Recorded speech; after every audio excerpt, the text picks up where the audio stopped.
Assalamualaikum warahmatullahi wabarakatuh. Perkenalkan, nama saya Deliana Ulazari. Saya dari kelas AS 24KA. Di sini saya akan menjelaskan tentang HAM dan demokrasi dalam perspektif Islam. Dalam perspektif Islam, HAM dan demokrasi memiliki kaitan yang erat, meskipun ada perbedaan dalam interpretasi dan pelaksanaannya.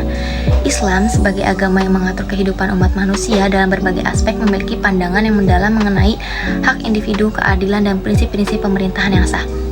Yang pertama, hak asasi manusia atau HAM dalam Islam. Islam sangat menekankan nilai-nilai kemanusiaan, keadilan, dan penghormatan terhadap martabat setiap individu. Beberapa prinsip utama HAM dalam Islam dapat dilihat dari ajaran-ajaran Al-Quran dan hadis. Contoh pertama, hak atas kehidupan.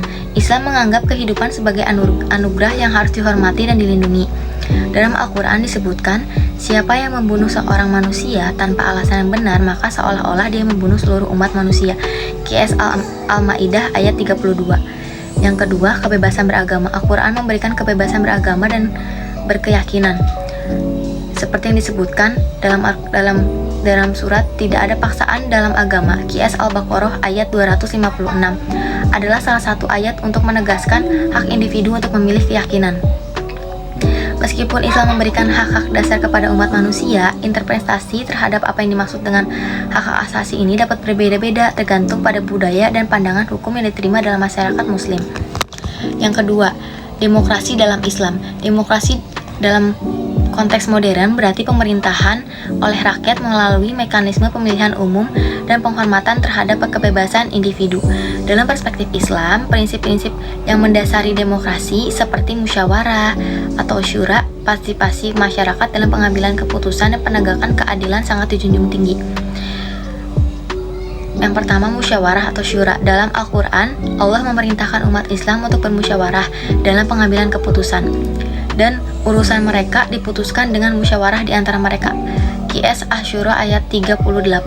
Ini menunjukkan pentingnya partisipasi dan konsultasi dalam pembuatan keputusan bersama yang serupa dengan prinsip-prinsip demokrasi. Yang kedua, pemerintahan berdasarkan keadilan dan amanah. Dalam Islam, pemimpin harus bertanggung jawab dan adil kepada rakyatnya.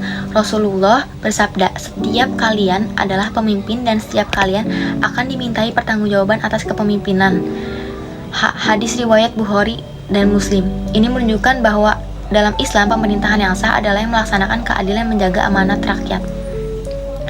Yang ketiga, integrasi HAM dan demokrasi dalam Islam.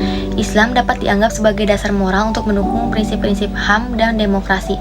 Namun, penerapan keduanya dalam masyarakat muslim seringkali bergantung pada interpretasi hukum Islam syariah yang diterima oleh negara atau kelompok tertentu. Dalam praktiknya, beberapa negara muslim lebih mengutamakan kepatuhan terhadap hukum agama, sementara yang lain mencoba untuk menyesuaikan dengan nilai-nilai HAM dan demokrasi universal.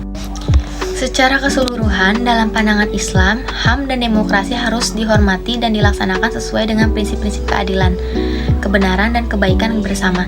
Namun, penerapannya perlu dilakukan dengan bijaksana, mengingat konteks sejarah budaya dan interpretasi agama yang ada. Nah, itu beberapa contoh tentang HAM dan demokrasi dalam perspektif Islam. Cukup sekian dari saya. Wassalamualaikum warahmatullahi wabarakatuh.